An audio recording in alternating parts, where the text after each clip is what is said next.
They see my disability, I see my ability. They call me disabled, I call myself differently abled. There are some incidents that happen in your life. Those incidents break you, deform you, but they mold you into the best version of you.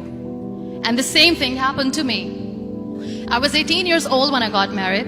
My father wanted me to get married. And all I said was, if that makes you happy, I'll say yes. And of course, it was never a happy marriage. Just about after 2 years of getting married, I met a car accident. Somehow my husband fell asleep and the car fell in the ditch.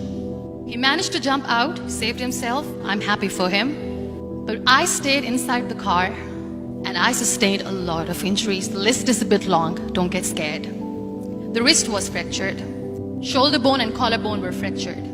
My whole rib cage got fractured. And because of the rib cage injury, lungs and liver were badly injured. I couldn't breathe. I lost urinary bowel control. That's why I have to wear the bag wherever I go. 3 vertebrae of my backbone were completely crushed. And I got paralyzed for the rest of my life.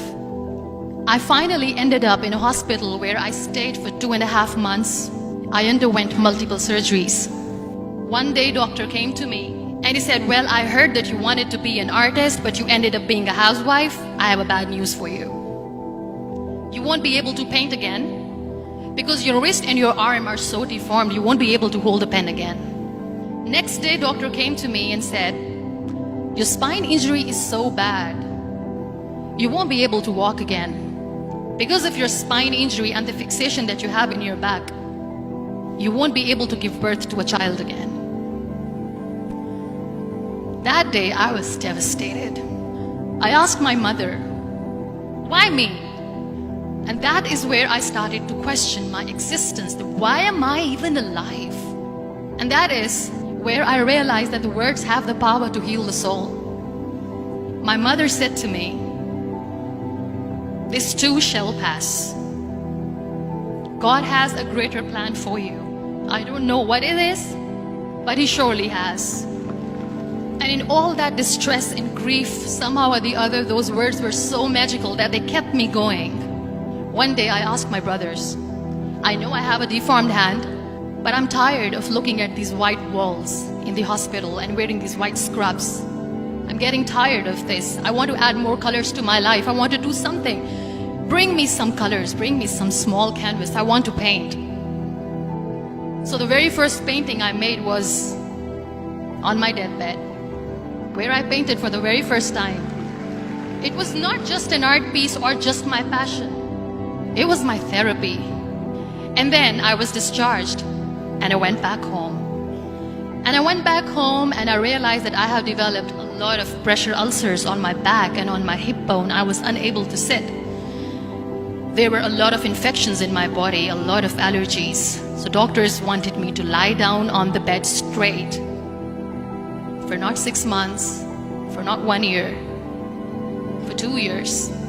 I was bedridden, confined in that one room, looking outside the window, listening to the birds chirping and thinking maybe there will be a time when we'll be going out with the family and enjoying the nature. That was the time where I realized how lucky people are.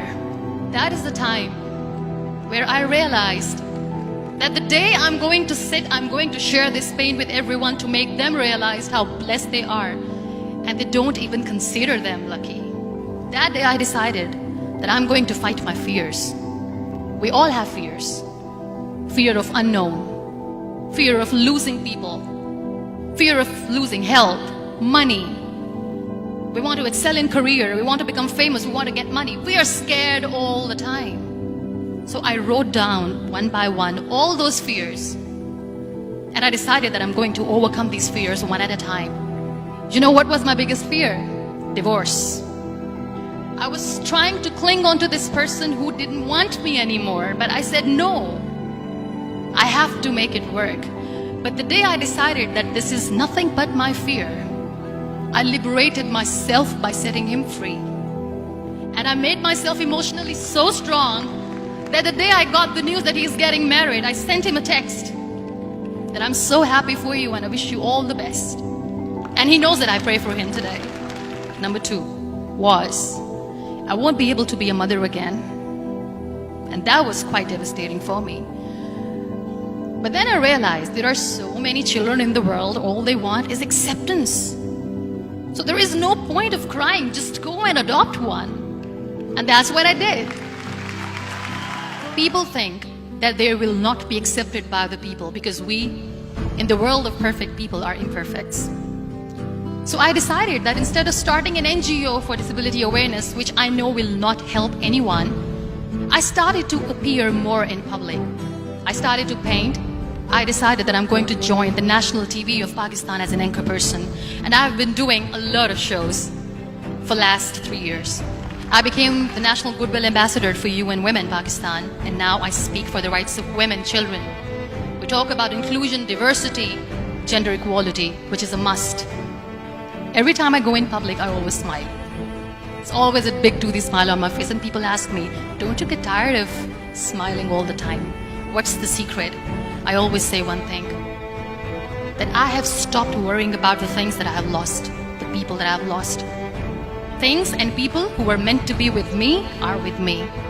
And sometimes, somebody's absence makes you a better person. Cherish their absence. It's always a blessing in disguise.